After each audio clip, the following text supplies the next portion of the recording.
Oke, kita mulai lagi ya teman-teman semuanya ya. Pada sesi kali ini, belajar pengadaan bersama Heli.net akan membahas terkait metode pemilihan penyedia ya. Ini di barang konstruksi jasa lainnya ada purchasing, pengadaan langsung, penunjukan langsung, tender cepat, dan tender untuk konsultan. Ada seleksi, pengadaan langsung, dan penunjukan langsung. Oke, kita bahas ya. Pertama pada sesi sebelumnya terkait konsep umum pemilihan penyedia ya. Pada video sebelumnya sudah dibahas terkait metode pemilihan secara umum, kualifikasi, pemasukan penawaran, dan evaluasi.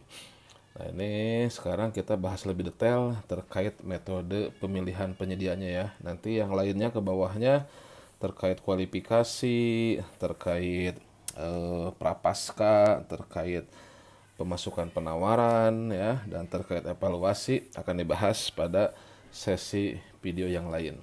Nah, sekarang kita akan fokus pada apa saja metode pemilihan penyedia. Kita lihat dulu Perpresnya. Metode pemilihan penyedia ada di Perpres 16 tahun 2018 pada pasal 58. 38 ke 58. Kita lihat. Nah, ini 38. Metode pemilihan penyedia barang konstruksi jasa lainnya terdiri atas e-purchasing, pengadaan langsung, penunjukan langsung, tender cepat, dan tender. Ini 5 metode ini urutan ya. Jadi pertama e-purchasing, bisa tidak nih kita melihat dulu di katalog elektronik, kalau ada maka lakukan dengan e-purchasing. Kemudian kalau nggak ada di katalog elektronik, pilihan kedua adalah pengadaan langsung. Nah, ini kalau nilainya sampai dengan 200 juta ya. Ini untuk BPKJL, nanti konsultan setelah ini ya. Kalau nilainya sampai dengan 200 juta, maka pengadaan langsung. Kalau tidak bisa pengadaan langsung, maka pilihan lain adalah penunjukan langsung ya. Penunjukan langsung ada kriteria tertentu, nanti kita bahas dengan mind map. Kemudian kalau tidak termasuk kriteria tertentu, barang jasa kita yang akan diadakan, maka pilihan lain adalah tender cepat. Tender cepat dilakukan dibantu dengan aplikasi Sikap ya. Kalau penyediaannya sudah ada dalam Sikap, maka kita punya opsi dengan tender cepat.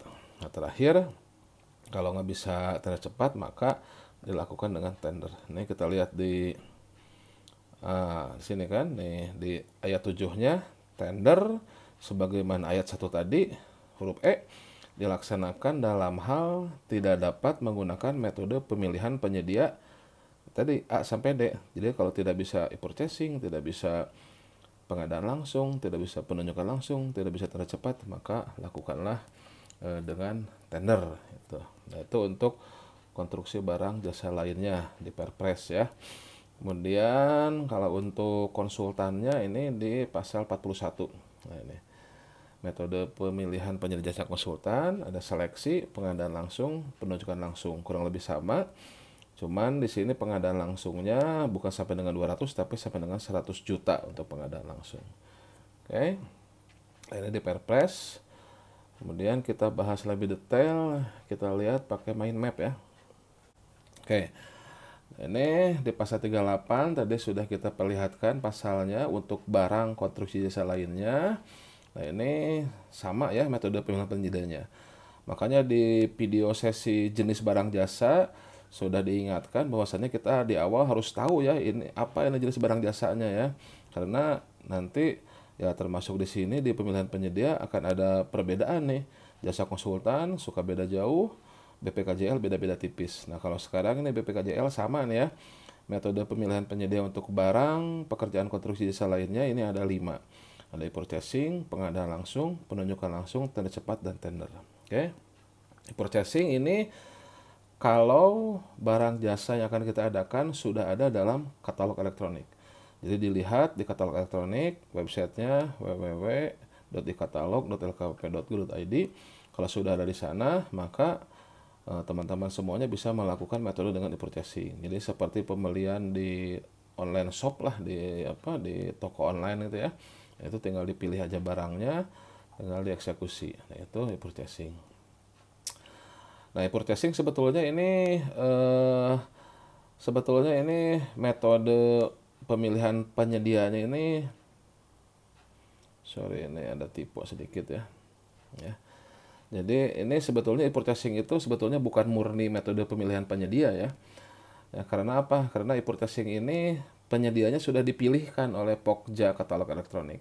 Jadi penyediaannya sudah dilakukan pemilihan penyedia oleh Pokja Katalog Elektronik pada komoditas tertentu. Nah, kemudian ini user ini sebetulnya tinggal eksekusi aja, tinggal berkontrak aja, tinggal memilih barang jasanya, tinggal berkontrak saja dan tinggal eksekusi. Nah, untuk pemilihan penyedia katalog elektronik ini caranya bisa dengan tender atau negosiasi. Nah, ini ada kekhususan tersendiri ya untuk e-purchasing. Oke, jadi purchasing sekali lagi purchasing sebetulnya bukan murni metode pemilihan penyedia oleh user karena pemilihan penyedianya itu sudah dilakukan oleh Pokja. Nah, cara pemilihan penyedia katalog elektronik, jadi menayangkan penyedia ke dalam katalog elektronik beserta barang jasanya itu dengan tender atau negosiasi. Oke, itu tambahan saja. Kita kembali ke laptop. Sorry, kembali ke iPad karena saya pakai iPad ini ya. Oke, untuk barang konstruksi jasa lainnya, pertama ada purchasing tadi, kalau barang jasanya sudah ada dalam katalog elektronik. Kemudian, kalau barang jasa kita yang dibutuhkan itu belum ada dalam katalog elektronik, maka pilihan kedua adalah pengadaan langsung. Ini kalau nilai pengadaan kita, HPS kita, sampai dengan nilai 200 juta. Oke. Nah, kalau sampai dengan 200 juta, kita bisa melakukan pengadaan langsung dengan mengundang satu penyedia yang ya kita kira-kira anggap mampu, ya nanti kita lakukan pemilihan penyedia dengan pengadaan langsung. Undang satu, maka kita lakukan, kita minta penawarannya, kita evaluasi, ya kalau sesuai, oke, jadi itu berkontrak. Oke, kalau nilainya ternyata tidak masuk pengadaan langsung nih, lebih dari 200 juta, nah, kita coba dengan penunjukan langsung. Nah, penunjukan langsung ini kalau barang jasa kita ini masuk dalam keadaan tertentu. Keadaan tertentu apa saja? Ini kita lihat. Nah, di sini ada di pasal 38 ya.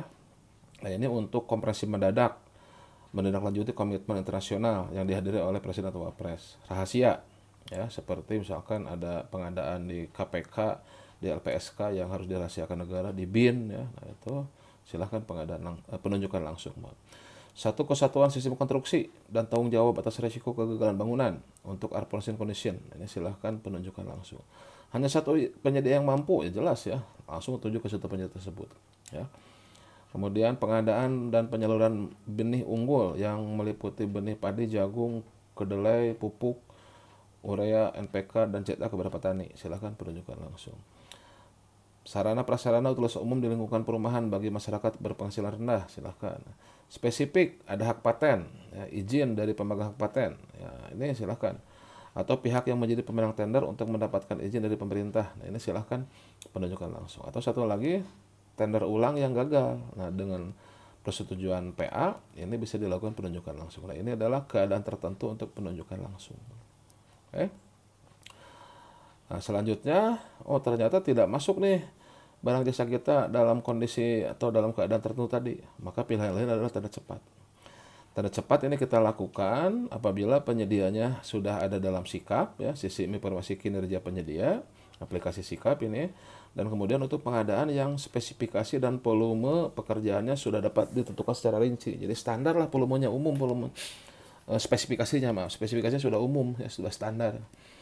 Kemudian nanti penyedia itu ya hanya submit harga saja karena speknya sudah tidak debatable lagi, sudah umum, sudah pasti ya. Nah, maka penetapan pemenang berdasarkan harga terendah. Nah, ini tender cepat.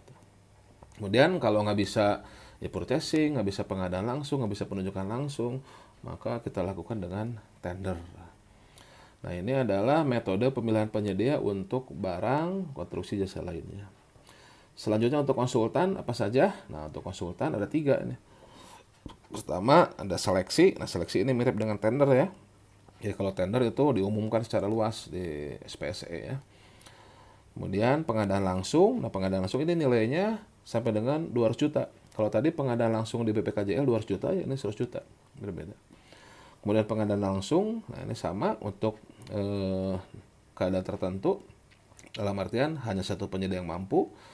Hak cipta, ya, konsultan hukum advokasi untuk atau pengadaan arbiter yang tidak direncanakan, kemudian repeat order untuk penyedia jasa konsultan yang sama. Ini maksimal 2 kali repeat order. Ya, kalau kita butuh konsultan yang sama, kalau konsultan yang sebelumnya juga bagus, silahkan ini bisa dilakukan penunjukan langsung. Nah, ini secara umum metode pemilihan penyedia yang ada dalam Perpres 16/2018. Oke, kita lihat rangkumannya ya, untuk sekali lagi memantapkan. Nah, ini di buku rangkuman ada nih ya. Ini buat contekan kalau yang mau ujian ya. Silahkan bawa buku rangkumannya. Nah, metode pemilihan penyedia pasal 38 untuk BPKJL dan pasal 41 untuk jasa konsultan. Untuk barang konstruksi jasa lainnya ya. Nah, ini tadi pertama adalah ada e-purchasing. Purchasing ini kalau barang jasanya ada dalam katalog elektronik. Oke. Nah, tapi ini tadi untuk menayangkan penyedia dan barang jasanya ke dalam katalog elektronik itu ada tender atau nego pilihannya. Ya, jadi e-purchasing itu sebetulnya bukan metode pemilihan penyedia yang murni langsung oleh user, tapi pemilihan penyedianya itu sudah dilakukan oleh Pokja Katalog. Nanti user tinggal milih barangnya saja gitu kan, dan melakukan kontrak dengan penyedia yang sudah tayang di katalog elektronik. Kemudian pengadaan langsung untuk BPKJL ini nilainya sampai dengan 200 juta. Kemudian penunjukan langsung untuk keadaan tertentu. Nah, keadaan tertentunya apa? Ada di pasal 38 ayat 5, tadi sudah dijelaskan ya di mind map. Kemudian tender cepat kalau penyedianya ada di Sikap. Untuk barang jasa speknya umum, speknya standar ya. Kemudian kalau nggak bisa 4 cara tadi, tender gitu. Kemudian untuk jasa konsultan, pilihan pertama ada seleksi. Nah, ini kalau tidak bisa pengadaan langsung maka seleksi. Pengadaan langsung di konsultan ini sampai dengan 100 juta. Kemudian ada penunjukan langsung. Nah, ini juga keadaan tertentu. Lihat di pasal 41 itu. Oke. Nah, itu secara umum metode pemilihan penyedia yang ada dalam Perpres 16/2018. Mudah-mudahan bisa membantu pemahaman dari teman-teman semua, terutama yang masih pemula, yang masih belajar pengadaan dasar ya, untuk menghadapi ujian pengadaan barang jasa yang diselenggarakan oleh LKPP. Demikian, terima kasih atas perhatiannya, sehat selalu dan salam pengadaan dari Bogor.